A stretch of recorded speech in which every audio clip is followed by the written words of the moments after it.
우리 사람은 한 해 한 해 살아가면서 나이를 먹습니다. 이 나이를 먹는 데는 장단점이 있는 것 같아요. 단점은 역시 자꾸 늙어간다는 거죠. 저도 요새 나이는 얼마 안 되는데 왜 자꾸 늙었다 그러는지 몰라요. 어제 김동영 목사님이 입원하셔서 지난 주간에 제가 신방을 갔습니다. 그래서 한참 얘기를 하고 있는데 그 의사 선상님께서 저를 보시면 누구시냐고, 거기서 끝나야 되는데 장인어른 되십니까? 아니, 의사가 그렇게 사람한테 상처 줄 수 있는 거예요, 진짜? 내가 누구라고는 얘기는 하지 않겠지만 제가 이름을 봐놨습니다. 침례병원 의사.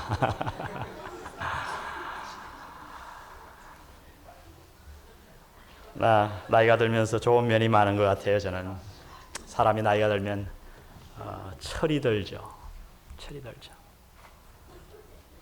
저는 나이가 빨리 들고 싶을 때가 있어요. 왜냐하면 내가 이 나이에 이런 것들을 많이 깨닫는데 앞으로 나이가 더 먹어가면 얼마나 많은 것들을 내가 깨닫게 될까. 그런 기대감이 저의 마음속에 가득합니다. 사람이 나이를 먹고 연륜을 쌓게 되면 한 가지 좋은 점이 있는데, 그것은 조금은 머리를 숙일 줄 알게 된다는 거예요. 왜냐하면 젊었을 때는 내가 뭐든지 다 할 수 있을 줄로 생각하는데 나이 들어보면 그게 아니거든요. 건강도 내 힘으로 되는 게 아니고, 사업도 내 능력으로 되는 게 아니고, 내가 이 땅에 살아있는 것도 내 힘으로 살 수 있는 게 아니잖아요. 주위의 수많은 친구들을 떠나보내면서 지난 주간에 우리는 우리 교회 나온 지 4주 된 42살짜리를 장례했습니다. 아내도 없고 딸 하나를 남기고 이 세상을 떠났어요. 제 마음이 얼마나 안타까웠나 몰라요. 내가 좀 더 그에게 분명한 복음을 전할 것을 저는 후회로 잠을 이루지 못했습니다. 신앙생활도 마찬가지인 것 같아요. 처음에는 다 내가 중심입니다. 그래서 내가 기도하면, 내가 노력하면 내 믿음이 저절로 성장할 것 같아요. 그러나 신앙의 연륜이 쌓이게 되면 그것이 아님을 우리는 발견하게 됩니다.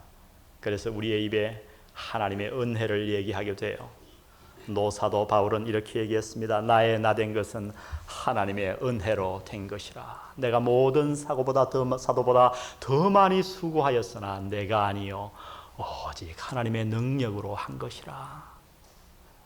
이것이 신앙의 나이를 먹는 모습입니다. 올바로 나이를 먹은 것이죠. 우리 그리스도인이란 어떤 사람들인가? 내 힘으로 이 세상을 살아가는 사람이 아니에요. 그래서 신앙은 쉽기도 하고 어렵기도 하다 그래요. 그건 무슨 말이냐? 아니, 어려운 정도가 아니라 저는 이렇게 말씀드리고 싶어요. 신앙은 불가능한 것이라고요. 그러면서도 쉬운 거예요. 어떨 때 불가능할까요? 내 힘으로 신앙생활을 하려고 그러면 어렵고 불가능해요. 그러나 주님이 주시는 능력으로 신앙생활을 하게 되면 그게 너무 쉬워요. 죽도록 교회 나와 봉사하고도 기뻐요. 시어머니가 안 믿는 시어머니가 그렇게 핍박을 해서 꿀밤을 줘도 돌아와서 기뻐요. 마음의 기쁨이 넘쳐요. 아멘? 왜 아멘 안 하세요? 도저히 용서가 안 돼요. 왜요? 주의 주시는 힘으로 살아가기 때문에 그래요. 오늘 예수님께서는 사도행전 1장에서 제자들에게 엄청난 명령을 하십니다. 너희가 이제는 세상을 변화시켜라. 나는 떠난다. 너희가 정인이 되어 너희의 가정을 변화시키고 너희의 이웃을 변화시키고 이 사회를 변화시키거라. 여러분, 우리 자신도 변화시키지 못하는데 어떻게 우리가 세상을 변화시켜요? 어떻게 이 일을 할 수 있어요? 근데 주님은 한 가지 비결을 말씀해 주셨어요. 얘들아, 그것은 너희의 힘으로 되지 않는다. 너희가 능력받지 않고는 그 일을 행할 수가 없다. 그래서 예루살렘을 떠나지 말고 내가 너희들에게 능력을 부어줄 때까지 기다려라. 그래서 제자들이 12절에 보면 감람원이라고 하는 곳에서 예수님이 성천하지 않았습니까? 분부를 받고 예수님이 성천하고 빠이빠이 하고 곧장 돌아와서 예루살렘의 한 다락방에 모여서 기다립니다. 뭘 기다려요? 하나님께로부터 능력을 기다립니다. 오늘 이 예배를 드리시는 동안 하나님의 능력을 받아서 하나님의 힘으로 남은 생을 살아가는 저와 여러분 되시기를 주의 이름으로 부탁드립니다. 우리는 하나님의 능력이 아니면 살 수 없는 사람들이에요. 신앙생활이라고 하는 것은 내 힘으로는 불가능하다 말이요. 하나님의 능력으로는 너무 쉬운 거예요. 그러면 우리가 어떻게 하나님의 능력을 내 것으로 소유할 수 있습니까? 어떻게 하나님의 능력을 덧입을 수 있을까요? 오늘 저와 여러분이 읽은 이 본문은 몇 가지 방법을 저희들에게 가르쳐주고 계십니다. 우리가 어떻게 하나님의 능력을 덧입을 수 있는가? 첫 번째 주님이 가르치신 방법은 하나님의 능력을 덧입기 위해서는 자신의 잘못을 뉘우치며 살아야 한다 말씀하십니다. 자신의 잘못을 뉘우치는 자에게 하나님은 자신의 능력을 내려주신다. 일찍이 소크라테스는 반성하지 않는 인생은 살 가치가 없다라고 얘기했습니다. 저는 동의합니다. 그것이 오늘 본문의 말씀이에요. 그리스도인 가운데 신앙생활을 완벽주의로 이해하는 사람들이 의외로 많습니다. 그래서 그들은 늘 남과 그리고 스스로에게 하라 하지 말라 이렇게 완벽하게 명령합니다. 겉으로 볼 때 그들의 삶에는 열매가 있는 듯하게 보여요. 그러나 그 안을 들여다보면 거기에는 평안이 없습니다. 하나님이 주시는 평안한 열매도 없어요. 풍성한 열매도 없어요. 그 속마음에는 늘 불안하고 늘 초조합니다. 사람이 신앙생활을 완벽주의를 통해서 이루려고 하게 되면 세 가지 특징이 나타나는데 나와 남과 하나님과의 관계에 있어서 세 가지가 나타납니다. 첫 번째, 나와의 관계는 어떤 일이 일어나는가? 두 가지가 일어나요. 하나는 지극히 교만하게 되든가 아니면 좌절하게 됩니다. 왜요? 완벽주의를 신앙생활의 성공의 첫걸음으로 삼는 사람들은, 척도로 삼는 사람들은 자기가 조금 뭔가 이루게 되면 굉장히 교만해져요. 나를 보라. 바리새인들이 그러했습니다. 그러나 자기가 설정한 그 기준에 도달하지 못하면 겉으로는 태어난 것 같아도 그 마음속 깊은 곳에 절망이 자리 잡고 있는 거예요. 다른 사람과의 관계에서는 어떤가? 이러한 사람들은 남을 함부로 비판합니다. 늘 정죄하는 눈길을 보냅니다. 그 사람들 옆에 사는 자녀들은 한 번도 아버지께 인정을 받지 못하는 거예요. 그래서 늘 일 중독에 걸리고 맙니다. 내가 무슨 짓을 해도 우리 아버지를 만족시킬 수 없으니까 계속해서 노력하고 또 노력하고 또 노력하고, 이런 사람들은 사회에서 보면 얼핏 굉장히 성실한 사람으로 보입니다마는 주위에 있는 사람들에게 수많은 상처를 입히며 살아갑니다. 완벽주의와 율법을 통해서 하나님 앞에 은혜를 얻으려고 하는 자들의 특징입니다. 하나님과의 관계에 있어서는 늘 죄책감에 사로잡혀 삽니다. 우리 선교사들이 한국 교회 오면 참 이해하지 못할 거였어요. 이 예배 시간에 좀 기쁘게 웃으면서 예배드리면 얼마나 좋아요. 때로 우리가 울어야죠. 울어야죠. 울어야 할 때 안 울고 그냥 잘 웃다가도 밖에서 얘기하고 들어가도 들어가서 기도만 딱 하면 꼭 죽이여 하는 소리 같죠. 그러면서 운단 말이죠. 그 선교사들이 물어요. 미국 사람들이 너희들은 왜 그러냐? 제가 좀 정서를 이렇게 설명을 해줍니다.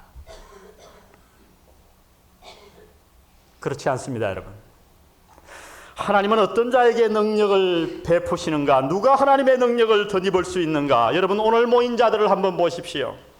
오늘 여기에 보니까 모인 자들의 수가 얼마나 된다고 그랬습니까? 15절, 16절에 보니까 한 120명 정도 된다고 그랬습니다. 그 중에 대표적인 사람들의 이름을 13절과 14절에 말씀해 주고 있는데 13절 보십시오. 들어가 저희 요한은 다락에 올라가니 베드로, 요한, 야고보, 안드레와, 빌립, 도마, 바돌로메, 마테오, 알페오의 아들 야고보, 셀로, 시몬, 야고보의 아들 유다가 다 거기 있어. 그죠? 짧은 바쁜 세상에 길게 읽을 거 없죠. 모인 무리의 수가 그죠? 한 120. 누가 도대체 하나님의 능력을 덧입기 위해 이 자리에 모였습니까? 제자 중에 제자들 아닙니까? 이제 이 세상을 변화시킬 주역들이 도대체 어떤 사람들입니까? 사도 누가는 누가 어떤 사람들을 지금 소개하고 있나요? 위대한 사람들 아니겠습니까? 완벽한 사람들 아니겠습니까? 과연 그럴까요? 과연 여기에 모인 사람들은 완벽한 사람들이었을까요? 아니요. 우리가 잘 알듯이 첫 번째로 등장하는 이름은 결코 완벽한 이름이 아니었습니다. 베드로. 오늘 이 능력을 받기 전에 세상을 변화시키는 주역이 되기 전에 그는 어떤 일을 행했습니까? 사랑하는 스승 예수님을 3번씩이나 모른다고 부인했습니다. 그냥 부인한 정도가 아니라 그의 이름을 저주하며 부인했습니다. 여러분, 이것이 가능한 일입니까? 이런 사람이 어떻게 예수님의 제자가 되어 세상을 변화시킬 수 있단 말인가요? 그러나 그는 오늘 여기에 능력받기 위해 모였다고 누가는 기록하고 있습니다. 세상을 변화시키는 주역이 되기 위해 이 자리에 있었다고 말합니다. 도마를 기억하십니까? 제자들이 예수님의 살아나심을 만나보고 돌아왔어요. 그래서 우리가 봤다. 그런데 도마는 뭐라 그래요? 야, 거짓말하지 마라. 나는 못 믿겠다. 내가 내 손가락을 예수님의 그 손 못자국에다가 넣어보지 않고는 못 믿겠다. 여러분, 제가 예수님 같으면요, 그 순간에 나타나갖고 그냥 깃방맹이를 갈기면서 이놈의 자식아, 그래 한번 찔러봐라 이랬을 것 같은데, 예수님 참 자비하시죠. 나타나셔서 만져보라. 여러분, 이들의 신분이 고상한 사람이었습니까?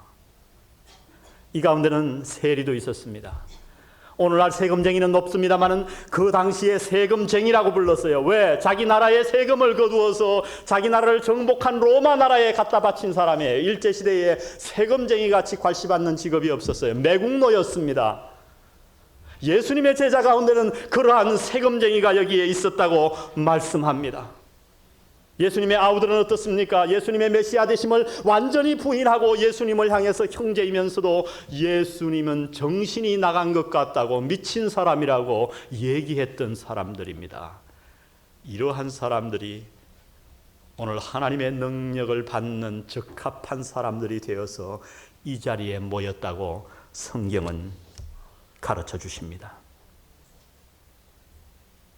자격면에서 볼 때 하나님의 능력을 덧입기에 합당하지 못한 자들이 오늘 이 자리에 모였다는 말씀입니다.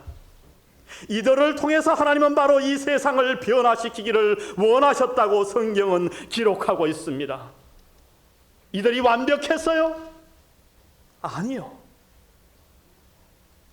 오늘 하나님이 왜 이들을 사용하셨는가? 왜 이들에게 하나님의 능력을 덧입히셨는가?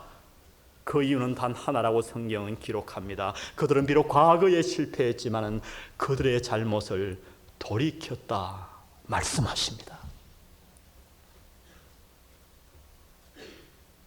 하나님은 어떤 자를 사용하시는가?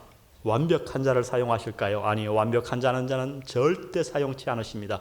왜요? 사실 완벽한 자는 이 세상에 없어요. 그런데 왜 완벽한 자라고 얘기해요? 스스로 자신을 완벽하다 믿기 때문에 그래요. 바리새인들이 그러했어요. 하나님은 그러한 자를 사용하실 수 없어요. 하나님은 어떤 자를 사용하시는가? 통회하고 자복하는 심령인 줄 믿습니다. 통회하는 자는 겸손하게 되는 거예요. 하나님의 은혜가 없으면 못 살게 되니까 하나님의 은혜를 갈급하게 되는 거예요. 하나님은 바로 그러한 자에게 자신의 능력을 덧입히신다고 말씀하십니다. 여러분, 예를 들어 다윗과 사울의 예를 보세요. 누가 더 큰 죄를 지었어요? 말할 것도 없이 다윗이에요. 여러분, 사울의 죄를 한번 손꼽아 보세요. 무슨 죄를 지었나요, 그가? 다윗은요, 간음을 행하고 살인을 행했어요. 자기를 위해 목숨을 바칠 듯한 그 부하의 아내를 빼앗고 그 사실을 숨기기 위해 그 부하를 죽였어요.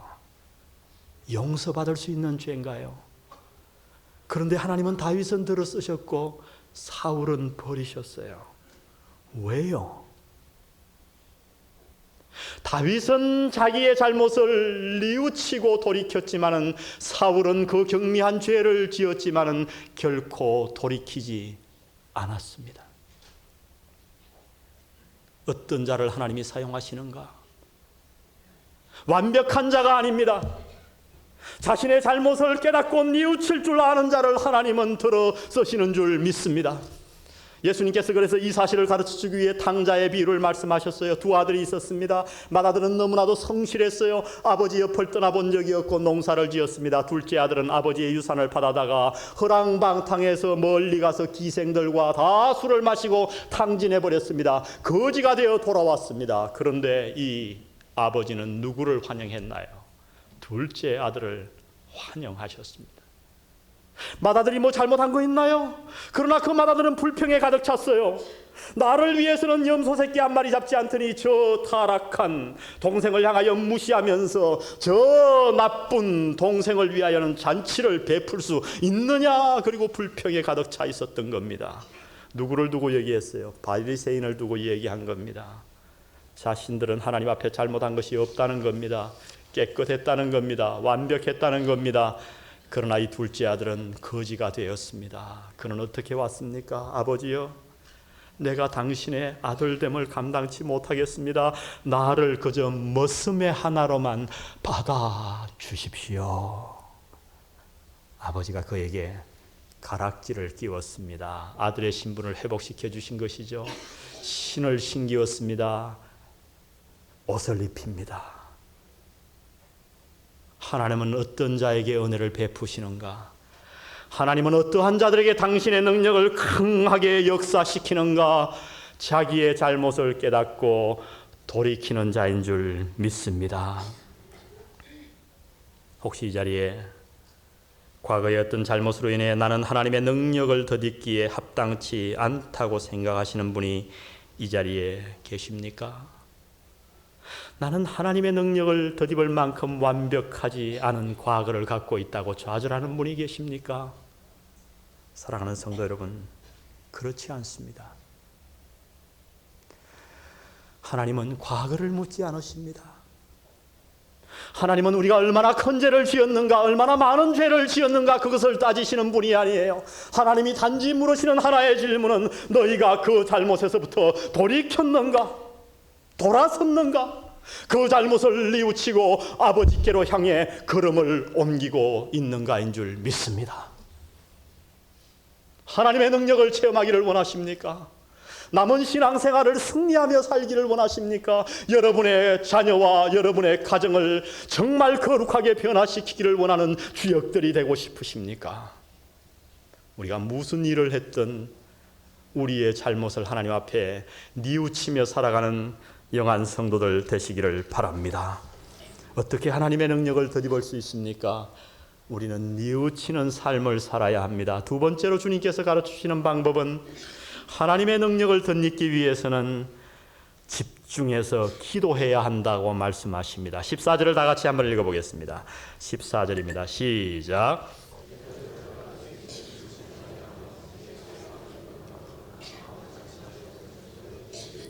마음을 같이하여 전혀 기도에 힘쓰니라.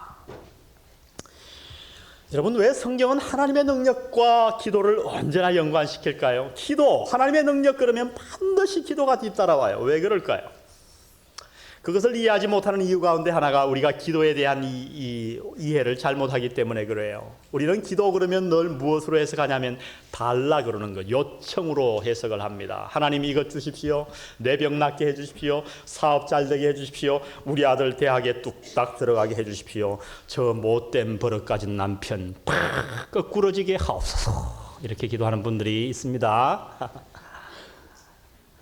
물론 그것도 하나의 기도예요. 그러나 성경에 나오는 9가지 기도의 단어, 다양한 단어 가운데 가장 많이 나오는 단어가 뭐냐 하면요, 프로슈케라는 단어예요.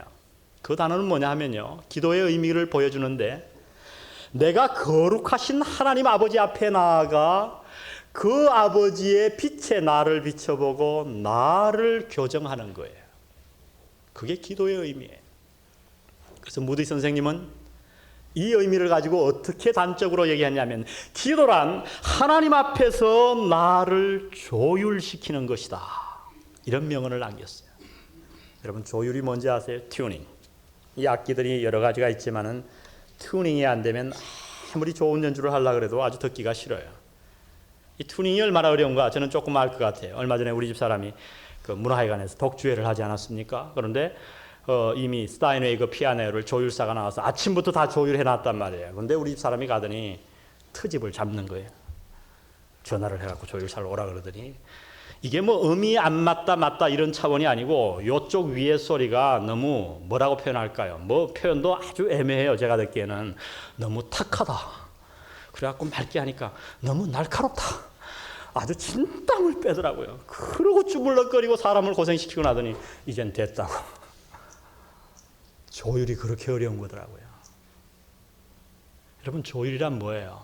조율이란 제가 그때 깨달은 게 연주자가 가장 편하게 연주할 수 있도록 그 악기를 준비시켜 놓는 거예요. 이게 조율이에요. 여러분, 기도란 무엇인가?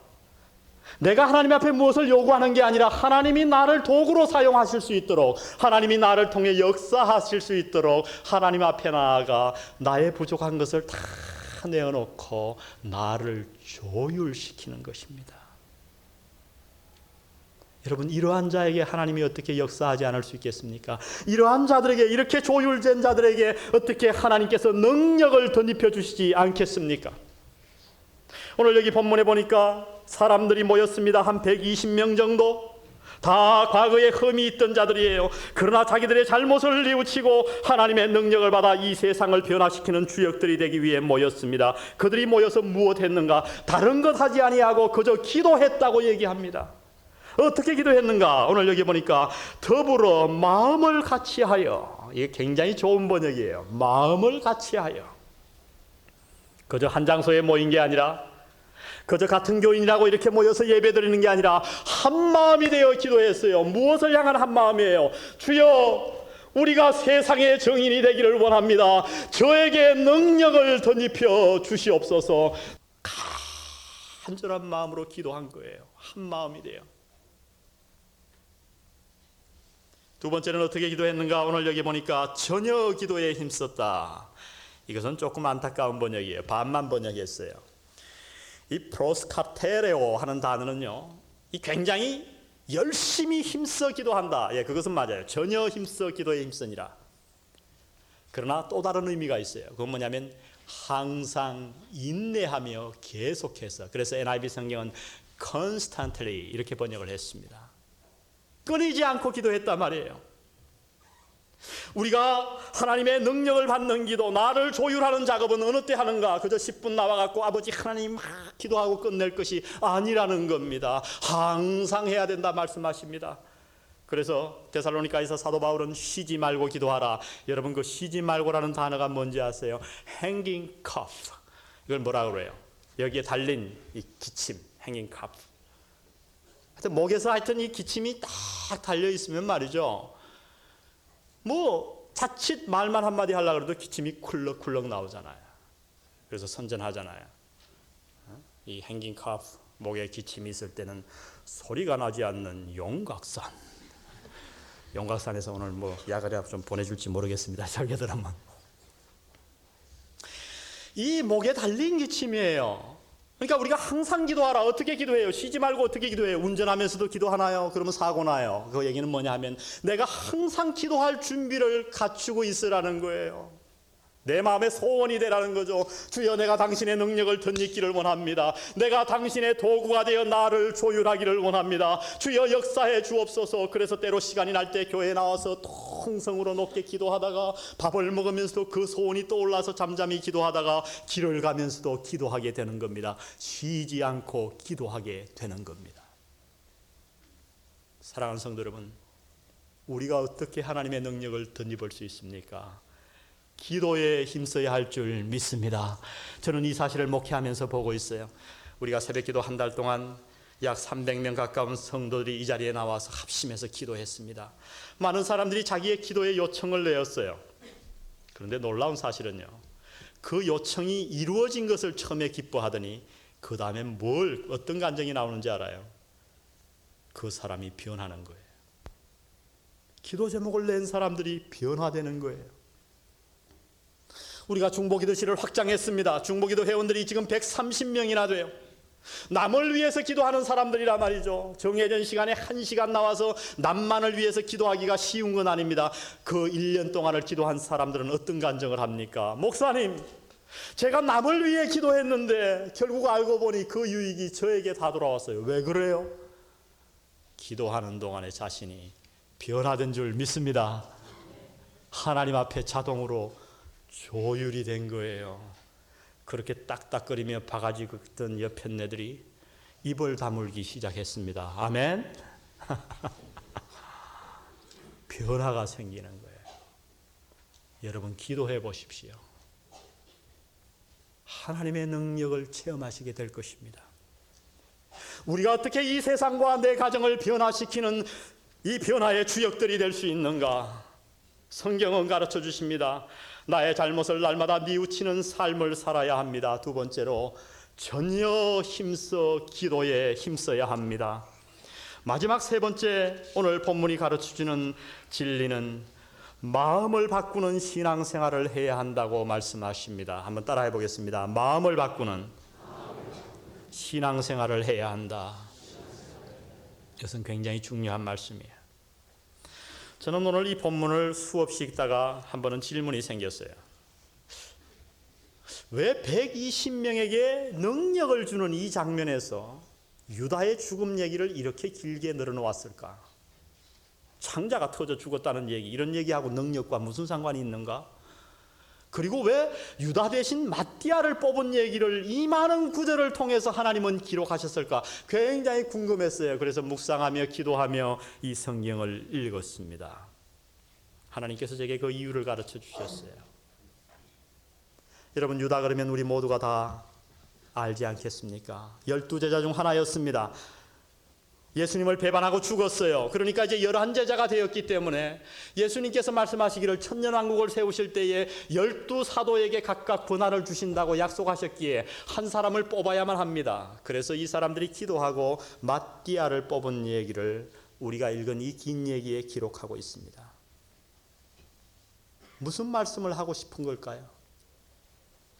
유다는 왜 하나님의 능력을 결국 덧입지 못하고 멸망했단 말입니까? 마띠아는 누구며 어떻게 12사도의 수에 가입되어 하나님의 능력을 덧입고 세상을 변화시키는 주역이 되었을까요? 그 이유가 뭡니까? 도대체 두 사람의 차이가 무엇이란 말입니까?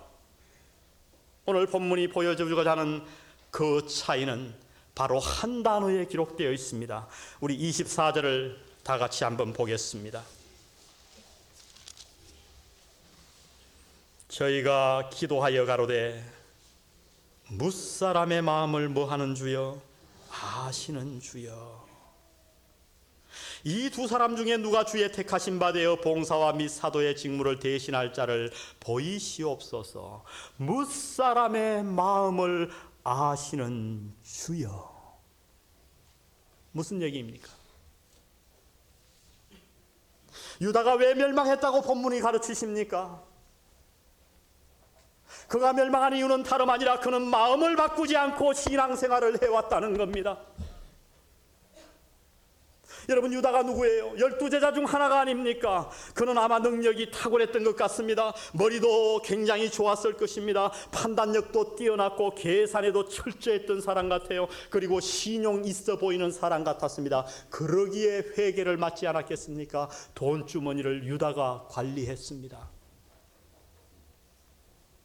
누가 봐도 그는 존경받는 예수님의 12제자 중 하나였습니다. 그러나 이것은 그의 겉모습에 불과했다 말씀하십니다.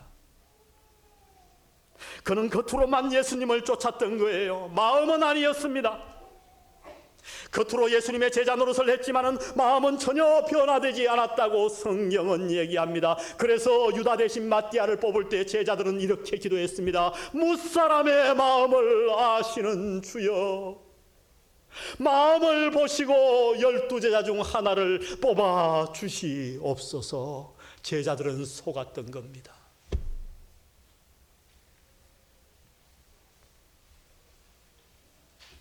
겉으로 마음을 변화시키지 아니하고 겉으로만 신앙생활한 그 결과를 성경은 이렇게 말씀해 주십니다. 17절을 보십시오. 이 사람이 본래 우리 수 가운데 참여하여 이 직무의 한 부분을 맡았던 자라. 이 사람이 불의의 삭수로 밭을 사고 후에 몸이 곤두박질하여 배가 터져 창자가 다 흘러나온지라.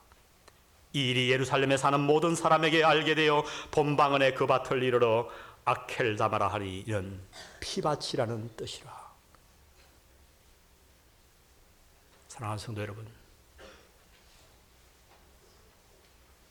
마음을 변화시키지 아니하고 겉으로만 신앙생활하는 결과를 본문은 이렇게 말씀하십니다.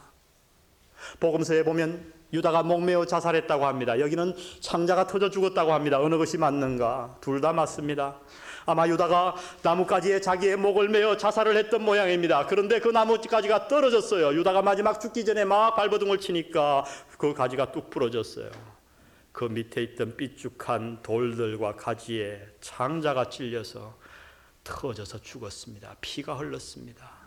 사람들이 그 밭을 아켈다마 피밭이라고 불렀습니다. 존경받던 12제자, 인정받던 12제자의 마지막이 이러할 수 있다고 얘기합니다. 여러분, 마띠아는 누굽니까? 여러분, 마띠아를 아는 사람이 있을까요?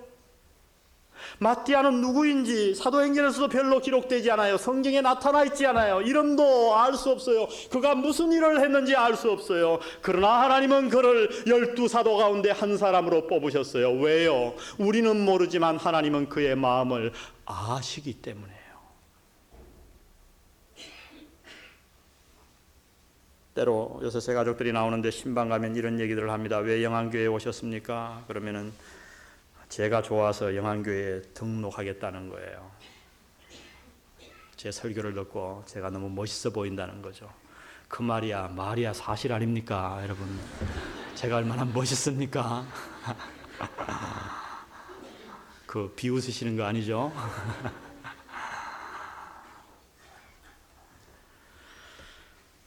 감사한 일입니다.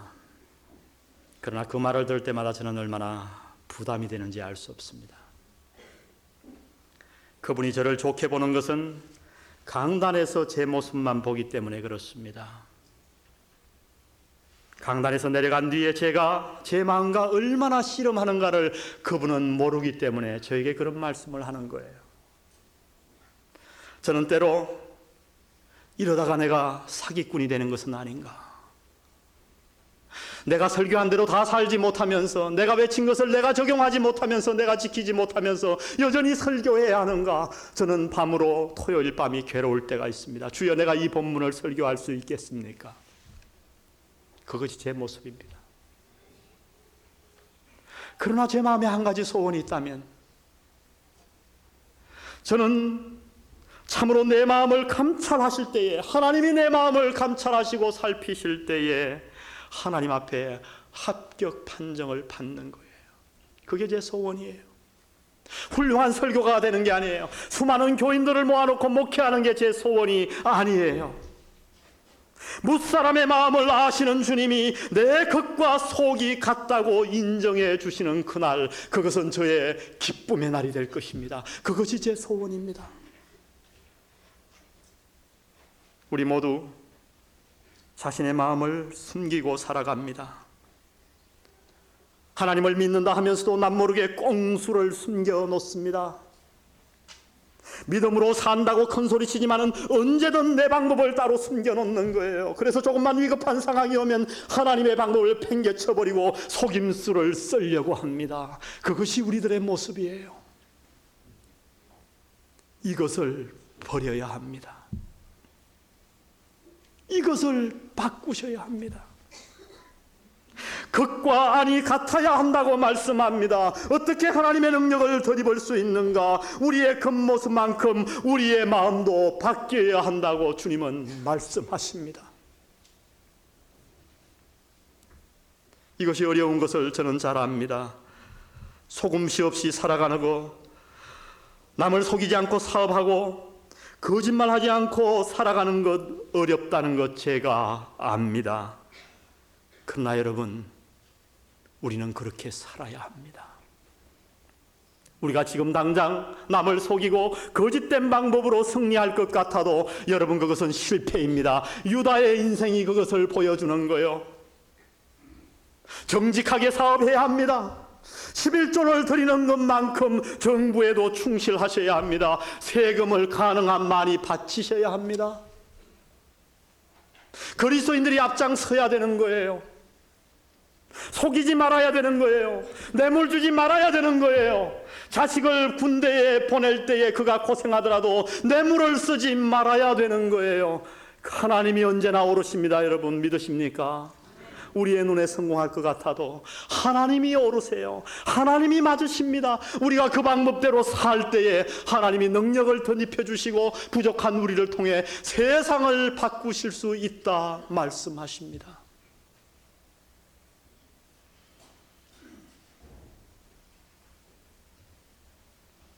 사람들의 평가가 중요한 게 아닙니다. 성도들의 평가가 중요한 게 아니고 목사가 어떻게 바라보느냐가 중요한 게 아닙니다. 오직 하나님의 평가만이 중요합니다. 왜냐하면 하나님은 무사람의 마음을 아시기 때문입니다. 왜 우리는 이렇게 오래 신앙생활 하면서도 하나님의 능력을 덧입지 못할까요? 왜 그렇게도 변화가 일어나지 않을까요? 왜 내 가정과 내 주위의 세상은 내가 변화시키지 못할까요? 성경은 대답합니다. 너희가 마음을 바꾸지 않기 때문이라고. 내 마당만 밟기 때문이라고. 내가 너희의 찬송소리와 기도소리를 듣지 않겠노라. 너희의 손에 피가 묻어있는데 내가 어떻게 너희의 예배를 받겠는가. 이사야 선지를 통해 하나님은 외치셨습니다. 여러분은 어떠십니까? 당신은 지금 하나님 앞에서 마음을 바꾸어 가고 계십니까? 아니면 겉모습만 꾸미고 있지는 않습니까? 세월이 흘러 성가대원도 되고 교사도 되고 서리집사가 되고 안수집사가 되어 겉은 화려하게 꾸며져 갈지 모르지만 마음속 깊이 마음 문을 닫아둔 채로 해결받지 않은 죄악을 그대로 품고 단단한 마음으로 하나님 앞에 살아가고 있지는 않으신가요? 다윗은 그가 범죄한 후에 자기의 마음을 바꾸어 달라고 찬양했습니다. 정결한 마음 주소서 오 주님, 정직한 영을 새롭게 하소서. 정결한 마음 주소서 오 주님, 정결한 마음 새롭게 하소서. 나를 주님 앞에서 쫓아내지 마시고 주의 성령을 거두지 마옵소서. 주의 구원의 기쁨 다시 회복시키시고 정직한 영을 새롭게 하소서.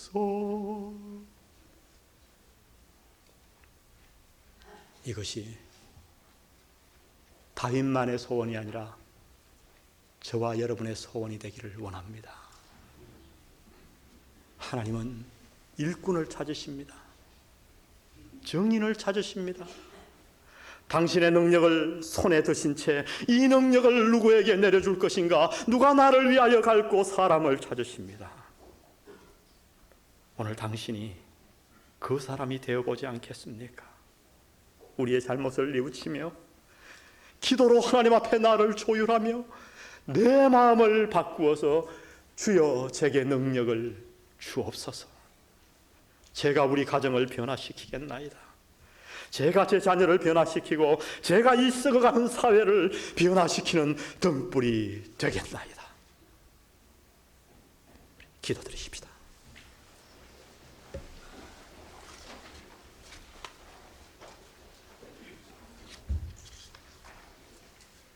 우리 오늘 말씀을 들으며 한 1, 2분간 저와 함께 기도에 동참하지 않으시겠습니까? 주님, 제 마음을 바꾸어 주옵소서. 제가 급만 손질하며 살아왔습니다. 잘못을 저지르고도 통회하지 않았습니다. 제 마음이 강팍해졌습니다. 주여, 정말 기도를 통해 나를 조율해야 하겠거늘 내 뜻을 고집하며 살았습니다. 주여, 용서해 주옵소서. 나를 변화시켜 주옵소서. 우리 한 1, 2분간 통성으로 잠깐 기도드리십시다. 아버지 하나님, 오늘 이 말씀을 저희들이 들었습니다. 주여, 이 말씀을 통해 우리에게 말씀하신 부분을 우리에게 허락하여 주옵소서. 주의 능력의 말씀이 우리를 변화시킬 수 있도록 주의 역사해 주옵소서.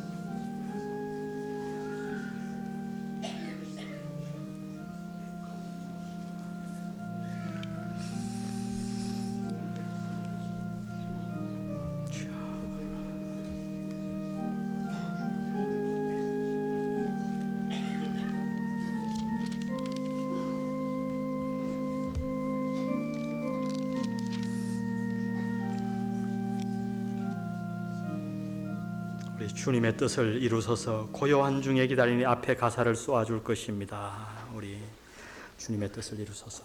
오늘 말씀을 생각하며 주님 앞에 간절한 소원을 가지고 이 찬송을 주님 앞에 드리십시다. 주님의 뜻을 이루소서. 고요한 중에 기다리니 진흙과 같은 날 빚으사 진흙과 같은 날 빚으사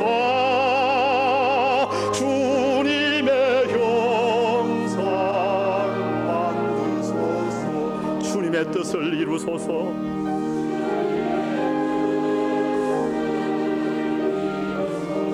주님 발 앞에 엎드리니 주님 발 앞에 엎드리니 나의 맘속을 살피시사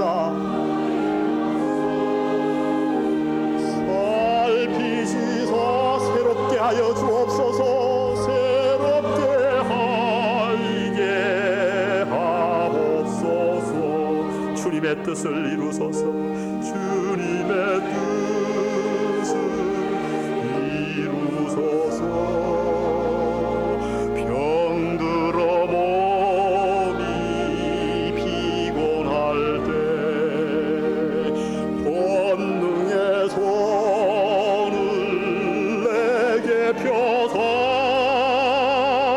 새롭게 하여 주옵소서. 주님의 뜻을 이루소서. 온전히 나를 주장하사 주님과 함께 동거함을 주님과 함께 동거함을 만민이 알게 하옵소서. 주님의 뜻을 이루소서.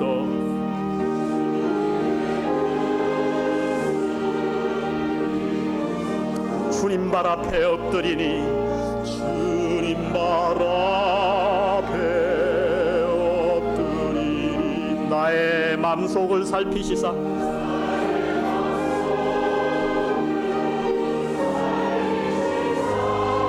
눈보다 희게 하옵소서. 눈보다 희게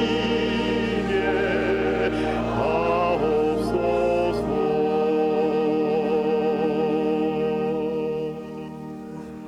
아버지 하나님, 저희들의 마음을 살펴주십시오. 당신의 흘리신 보혈로 저희를 정결케 하시고 눈보다 희게 하여 주시옵소서.